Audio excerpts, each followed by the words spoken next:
coming out this morning. It's a very exciting time in East Marion, I know.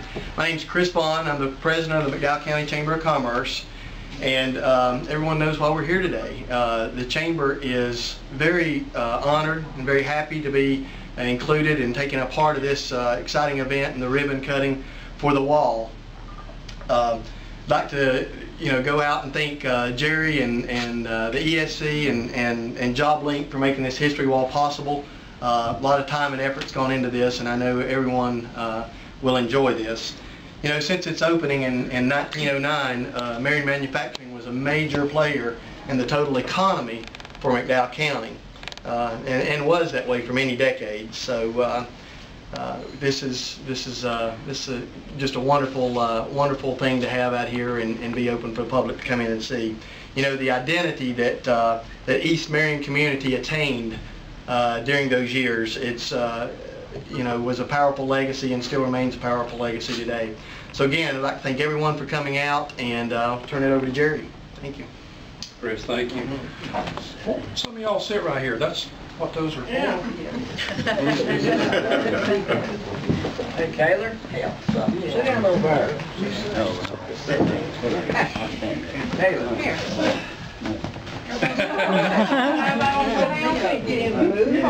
Welcome to coming down when it works. Once a week. Yeah. A few times. Again, let me thank everybody for coming, and I'm not going to do. There's a whole. We could spend the whole 30-45 minutes just thanking people, but I do want to say thank you to everybody that's taken part in this and been a part of it. We've been here 3 years now. For staff, you probably don't even realize, wow, we've been here 3 years. But we have been, and from the very beginning, Dr. Wilson, we talked about, we'd like to have some things on the wall that had to do with the community and the history. And so we had the McDowell News, I think, about a year into it, did an article.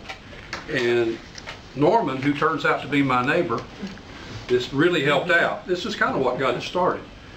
It says it was, and he's going to probably say a few words about this in a few minutes. We're going to ask him to talk to us. But it was for successfully completing, is that 1,500,000? 1,500,000. Man hours without a lost time accident. And he was telling me where it was hung in the building. And I thought, well, that would be nice. What about if we just kind of hung it in the same spot it was? And so and they came over and did the article, and we pretty much said, if anybody's got anything that they'd like to give us, we'd like to have it. I started getting pick and hangs. And some of the things we've laid out today. I've got a picture of Mr. Twitty back here that, I'm sorry, it escapes me now. Willis Truesdale brought and gave to me. And Willis wanted to be here today, but I think he told me he was 82, and he's having some 92. 92. Yeah, I talked to him this morning. 92. Excuse me. Wow. I mean, he's been driving. He's just very recently he's brought me stuff through the months. But anyway, I quickly knew that I was in over my head. What am I going to do with this? How am I going to professionally do these and give them the honor and the respect that they deserve? And there's some folks came to my rescue, really big time. Patty, Kim, did Ann make it? She couldn't make it today. Ann Swan, I tell you, I guess Mountain Gateway, Matt Provincia is the one that actually hung all this. Came out yesterday, loaned us the display case. We hopefully are going to have a one that will permanently be here, and some of these things will be displayed all the time. And it just kind of fell into place. And we thank you guys. I mean, I don't know, I still would have been laying awake at night trying to figure out where to hang that picture. You're supposed to center it on this, or that's just not, I don't have many strong suits, and that ain't one of them for sure. So that was huge. So we appreciate that. Again, thank the Chamber for being a part of it. Mike, thank you for coming over and doing the article. I think the exposure, I think a lot of people saw it in the paper, and we appreciate that very much. And there probably will be a follow-up article about today. So A lot of folks, most of you knew I grew up in this community. I rode my bike up and down these streets. I was in the Y. Probably shouldn't tell this, but I'm going to anyway. When Mr. Miller was out here digging out where the pool was, had his backhoe, and Brian and I walked down there, and I said, Mr. Miller, I said, I peed in that hole. It had water in it at the time. Too much information. But it was just, you know, that was the community, you know, and talking to some folks even this morning, we had a lifestyle that I think a lot of us didn't realize till later, that everybody wasn't raised this way. I look out here and I see Jimmy Huffman. I've got some, Jimmy, I've shared this with a couple of people, so if you end up getting sued, it's probably my fault. This is, if you want to, I'm going to lay it out here today, and it's kind of some East Marion trivia and nicknames. Everybody had a nickname. Pot, Luke. Everybody had, my oldest brother was named, his nickname was Frog. I think several people had the nickname of Frog. I don't know really the story behind that, but anyway, I'm going to lay this out, and don't steal it, I'll make you a copy. That's a joke, I know you wouldn't do that. But last October was really when this exhibit was held at the library. If I'm not mistaken, it went to Mountain Gateway Museum. From there it went to UNCA.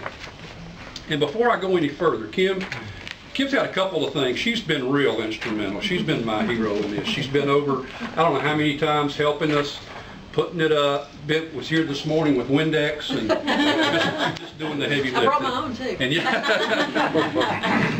but we really appreciate that. But tell us a little bit. We were talking yesterday. I want you to share about kind of where this is just the beginning, we hope. Yeah, it is. And I want to bring Patty in on this too from the library, because it's kind of an odd. Jerry's had his odd little journey with it, and we did as well. But my connection with Marion Manufacturing is through my grandfather, who's Roy Price, and he worked here in the late 1920s. He was instrumental in the strike of 1929, and that had a profound effect on our family. And that's all I knew about Marion Manufacturing for a long time.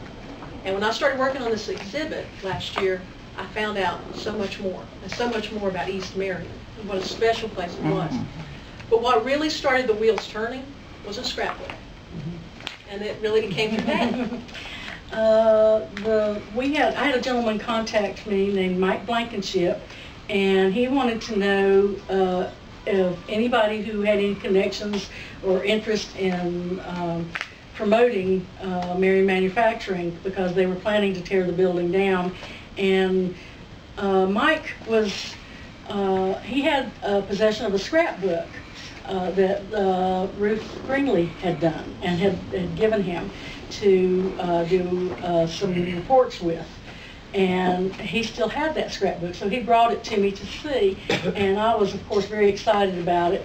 And but we met. I introduced him to Ann Swan, and who then also introduced him to Kim, and we got together and had a meeting. And he wanted to do something for the community, and what he wanted to do was a little more extravagant than what the rest of us, I think, wanted to do. But we thought we wanted to do something more homey, and so we started getting our heads together, and we thought about the date of the strike in October, and thought how that would be a good time to do it, and get everybody together. And we had it in the meeting room at the library, and I was just overwhelmed with the people that came, and I was so thrilled to meet all the people that came and shared their stories, and it just was a big reunion. And over 250 people in 4 days in the library. And it was just a great time. And of course, I was having to work in my department, at the genealogy department, part of the time, and couldn't be in the room the whole time, but I'd sneak in there every now and then and get to hear some of the stories. And a lot of people came in and identified photographs that we had that we didn't know who these people were. And we jotted down their names over plastic over the photographs, so we could know for posterity's sake who these people were. And I was just thrilled at that, and I think everyone else had a wonderful time. And what transpired there in that reunion kind of atmosphere is why the exhibit is here today, because as Jerry said, it went to UNC Asheville, and they wanted to keep it. Oh. And we said, no, we want to bring it home. And Well, here it is. we knew this was the place it needed to be because you guys, we knew you were wanting to have a history wall or, you know, something here. And it was the best place to be, really. And we knew this was its home, so this is why we wanted to see that you guys received this afterwards. Yeah. And thank you, Jerry, for giving us all. Yes, Yeah, thank you. that's the easiest thing I've ever done. Thanks a bunch, guys. I want to recognize just again a couple of folks. Bobby Barnes. Bobby, thanks for coming. I probably could have caught him coming up and down, walking up and down Baldwin Avenue, but he moved his walking out to the Greenway, and thank you for that. A little safer out there. Yeah, you're probably right about that. And there's others. Not again, if I don't recognize you individually, it's not because we don't appreciate you being here. Mr. Teeter, thanks for coming. Thank you for inviting me. This is quite a gathering here, and I'm thoroughly enjoying and seeing all the people that I've known. Thank you. Yeah, kind of an emotional moment for a lot of folks.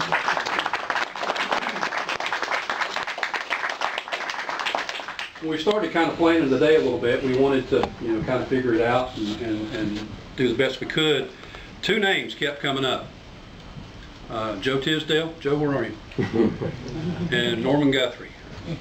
And so we kind of thought we'll build it around that. So we've got time. Joe's got some remarks. We may not be able to get Norman to say anything. I'm not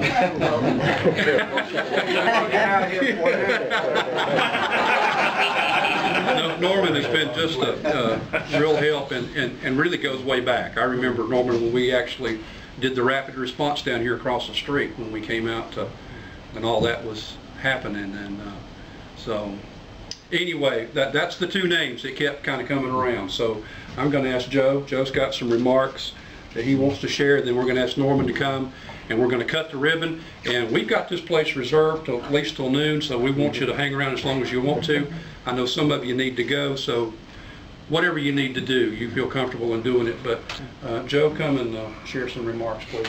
Thank you, I appreciate it. Thank you. Norman has a saying when he's talking with you that to make a long story short, and 2 hours later you're still or if you want to go from here to Spartanburg, he knows a shortcut that'll take 2 hours longer to get there. I would like to start by reviewing why I love the textile industry and why I'm disillusioned by what's been allowed to happen to it. Not many people realize the impact that the textile industry had on our country and on our economy. It and we did not deserve the mostly downgrading impression that lots of people had about us lint heads and our mills. It supported my family for 4 generations. My great-grandfather and his family went to work for the new Clifton Cotton Mills in Spartanburg County, South Carolina, when it was built in 1881.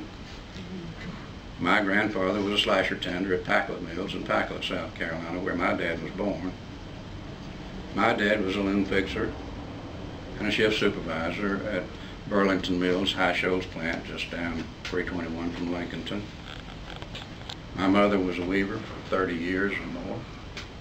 All of my aunts and uncles and cousins worked in the mills wherever they lived. And I spent over 40 years working for 5 different textile companies, including this one. My mother and dad and I lived in a mill house all through my school years. And this scenario can be repeated by numbers and numbers of people all over the South and New England, where it all took place. So those are my credentials for discussing what happened to the textile industry and why I love it. In 1983, there were 2.4 million people employed in textile and related industries in the United States, and over 4,000 textile and related This was second only to the automobile industry in total employment. Most of these textile companies were relatively small, and the competition amongst them was fierce. It was free enterprise at its best. The Bureau of Labor Statistics says jobs in the textile and related industry will drop to 259,000 by 2018. You can do the math. That's a loss of over 2 million jobs in just one industry. In the late 1980s and early 1990s, when we still had our mills around here, unemployment in McDowell County was averaging about 3.4%.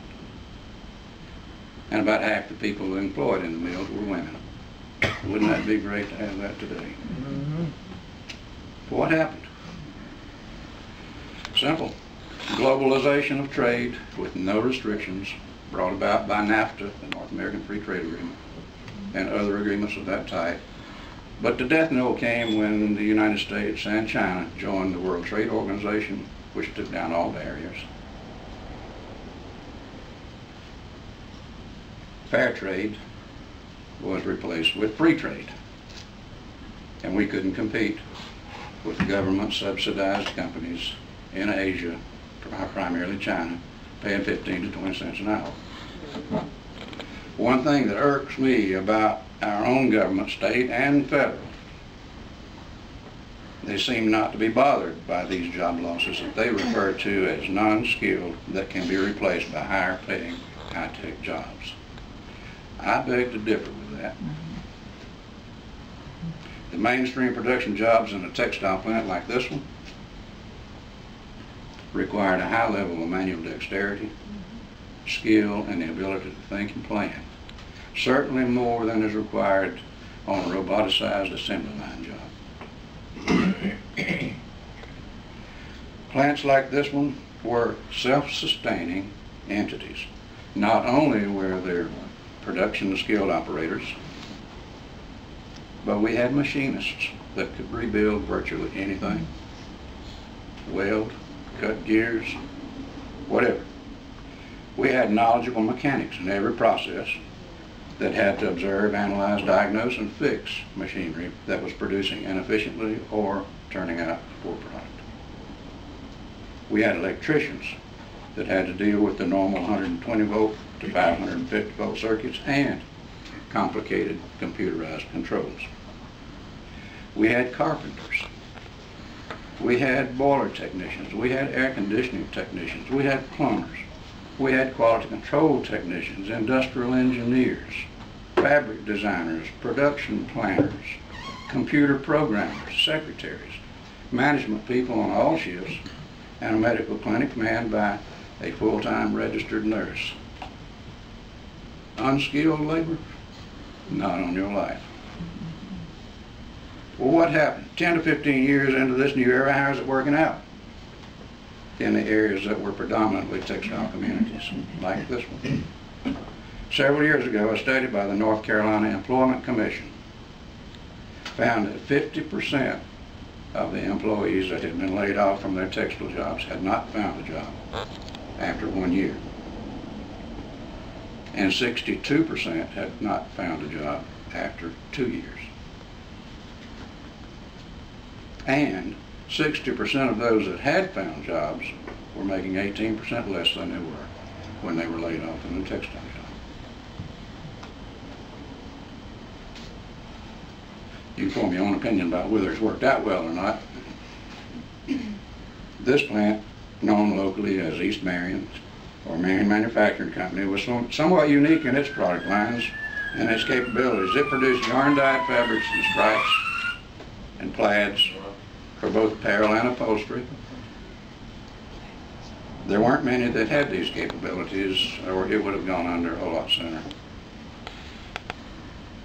We also produced millions upon millions of yards of a nylon cotton ripstop fabric that's used in the Army's fatigue uniform. And by the way, that fabric was developed right here in this plant through the efforts of Norman Guthrie, working with the scientists and technicians at the Army's research facility in Natick, Massachusetts. We also made corduroy, Bedford cords, sateen, seersuckers, mattress ticking, and we spun and wove linen from flax. And we did all this all the way from the raw bale to the woven product. We did not knit. This was a woven fabrics plant. Our spinning departments produced about 300,000 pounds a week of yarn, and our weaving departments produced over 500,000 yards of fabric a week. Too much emphasis is put on the strike episode way back when, and this is not what characterizes this fine institution and its people. At one point in the 1990s, when business was good and the plant was running full, this plant employed 1,000 good and skilled employees. They had homes, they had children, they had cars, they had boats, they took vacations, they went to church, and I'm sure a good many of them tithed, and they paid taxes. All of them had health care and hospitalization insurance, and those that chose to had IRA and 401k plans. The plant's electric bill to Duke Power Company was over $100,000 a month. Water bill was about, city water was about $50,000 a year, and city and county taxes were about another $50,000 a year. Other little known facts about this company: it was a standalone company under the umbrella of textile industries in Rocky Mount, North Carolina. We had our own sales office and sales force at 111 West 40th Street in New York City. Our little company was known as the Gray Fabrics Division of Textile Industries. We generated about $50 million a year in sales. By the late 1990s and early 2000s, our parent company, Textile Industries, bought Jefferson Mills in Jefferson, Georgia, and Highland Yarn Mill in High Point, and added them to our company as sister mills to this one for us to manage. And Norman can attest to the headaches and problems that that caused us. It's all gone now. My wife died about a little over 2 years ago at Autumn Care, and I don't like to go down that road by Autumn Care for obvious reasons. And I feel the same way when I pass by here on Malden Avenue. A way of life died across the street here, and it makes me sad. It's all gone. Wonderful way of life in the South virtually disappeared, and I do not personally think we're better off. Thank you for this opportunity to attend my presentation.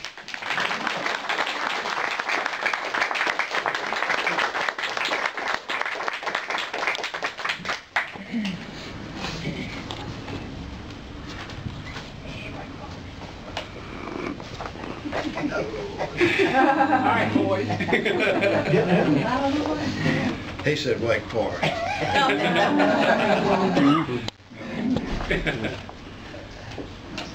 Tigers. That's right, you got it. I want to thank Joe for putting in perspective something I could have never done. And I may have done it in 5-6 hours. But I want to thank him for that. It's kind of, Joe said it too, he was my boss, and he directed me for a number of years, and not only was he a boss, he was a mentor, so I appreciate that. And like he said, together we were 2 people, and at the height there were 1,000 people here. I had a boss one time, years ago, that told me, you better pay attention to your people. And the reason is that all your competitors can go out and buy polyester and buy cotton just as good as you can. Some of them may be even better than you can. So you had no advantage in the raw materials that you had. People could build a plant, facility. Today it would not be multi-story, it'd be one-story. It'd be in the shape of a horseshoe with the raw materials coming in one end and the finished product coming out of the other. There would be efficiencies that you'd never seen before in the textile industry. So people can do that just as good as you can. Maybe even better than you can. And then machinery. People can buy the same machinery that you got. They can even maybe buy a little better machinery than you have and produce the product that you produce with that machinery, building, raw materials. But whoa, don't forget that you missed something. Something that you have that nobody else has. I said, well, what is that?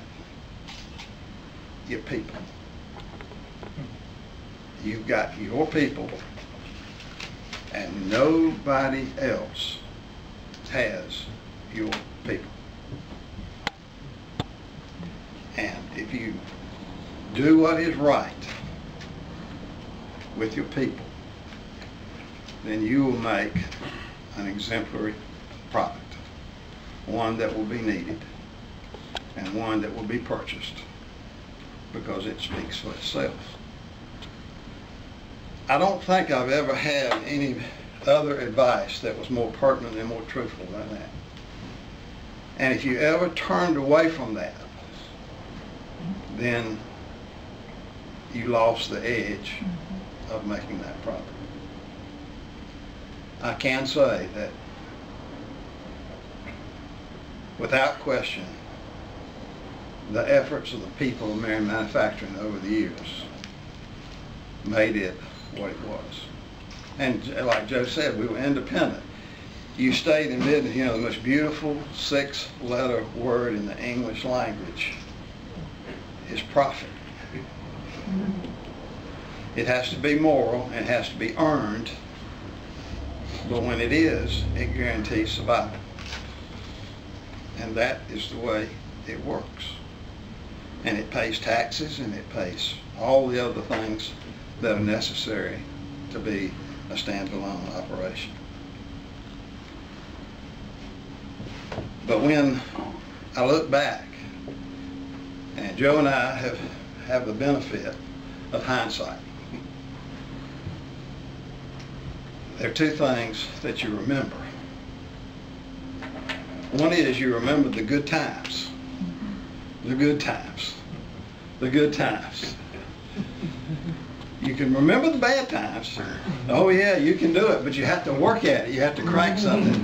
But when you see Bobby Barnes walking down the street, when you see Joe Tisdale in the pushing a cart in both he and I have to do that, and we're not very good at it. But when you do that, the first thing that pops in your mind is the good times, a good story. You remember that. But even more important than remembering the good times, you remember the relationships. I don't care where I am. When I see somebody that I used to work with, I think the only thing that's important to me, now we may have had some spats or whatever, but they respected me because I certainly respect them. Our Tony, he knew what a computer was before there were computers. Joe talked about skilled people. I mean, how did you run a place like this without a computer? Yeah, Jerry, you never had that opportunity. Huh? He did it. Mr. Teeter back there, he was really my boss. Because every time I'd see him, I said, "We getting the orders this week, Bob? We getting the orders?" And Bob said, "Just take care of the ones I gave you last week." He never would let me off the hook. What was it, a big 47? Thunderbolt? He flew support at D-Day. Can you imagine that? Can you imagine the sights that he's seen? He told me some of those stories. We had a relationship. I never will forget that. He's a great man, the greatest generation that's ever lived. And I'm telling you, Bobby, good gosh, we can't tell all we know, can we? Right, day in the morning. Bobby took over an area that he told me, he said, I don't know a thing about it. I said, well, Bobby, you know more than I do. And I said, we got help, didn't we, Bobby? We sure did. You helped me out. We got Bobby. I couldn't have made it without you. Without your help. Man, you brought in to train me. I didn't do a single draw-in draft. Not one. But I'll tell you, when you go back, that's the things you remember. You see these papers, you see these remembrances of the past, what's important, good times, and relationships.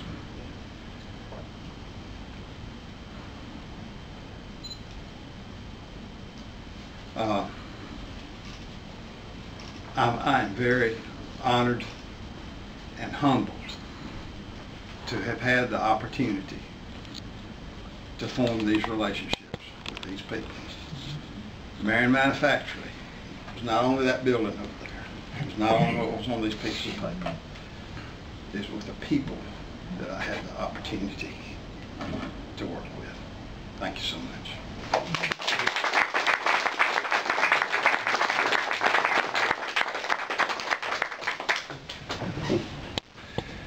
Thank you, guys. I appreciate it.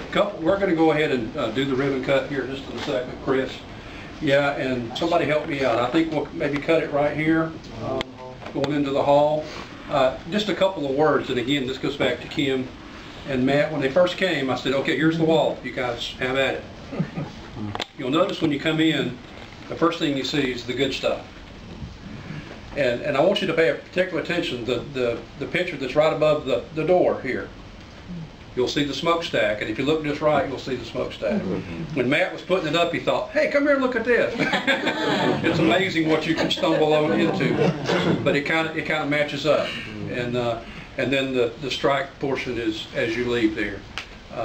But we want you to stay as long as you, well, past 5 if you don't mind. It is Friday, but we'd love to have you hang around and look at some of the things. And again, if you have something you'd like to give us, we will work with Patty and Kim. We might not be able to display everything. It's going to be on a case-by-case basis, but we'd love to at least have the opportunity to talk to you about it. So if you want to think about giving us something, we'd love to have it. And Mike, thanks for coming. I saw you writing like well, you're loving this, aren't you? Mike's history, and I think he actually got a kick out of doing the story. And thank you for doing a very good story. Yeah, thank you. That covered the whole thing. I thought that was really neat. Anything else? And we got a lot of folks here. Anybody I else would like to point out that there is a shuttle out at Carson House that I donated there. That is the shuttle that came out of the last Draper loom when it was shut down here at this plant. And it's on display out at the Carson House. I'm sorry I didn't save it for giving to you. But, the last one. We could sneak in there one night and get it. Patty, tell us about that. I'm sorry. Norm Guthrie has a box of fabric, and I contacted the Quilters Guild for him, and he wanted a quilt made of some of the fabric, and you had that done, didn't you? Sure and did. But some of the fabric was not quite good enough to use for quilts because it's not the right kind. But they did have some fabric that they were able to stitch Marion Manufacturing Company 1909, 1999 onto some bookmarks. They're going to be selling at Mountain Glory tomorrow. So if anyone would like to stop by there, they're Selling where? at Mountain Glory at the Quilters at Macca. Macca is where they're located. Thank you. Jim? Hey, Jerry, might I say something? Sure. All right, you know, my daddy used to work in this mill. And my 2 brothers, when they was young, they wasn't supposed to be in this mill. But they used to let them work, and they hide them when the boss come around.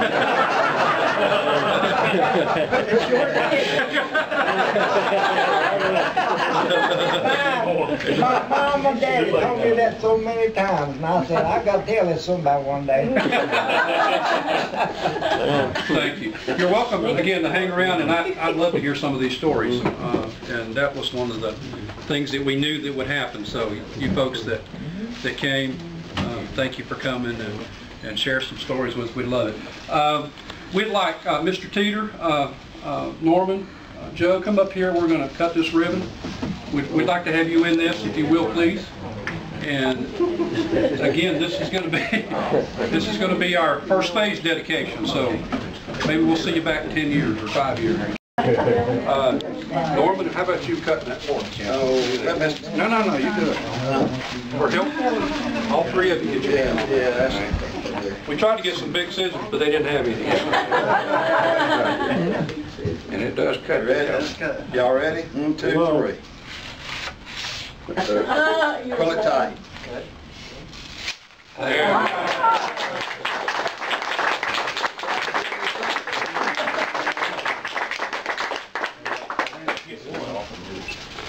Again, thanks for coming. That concludes the program, but hang around and Pull that chair out.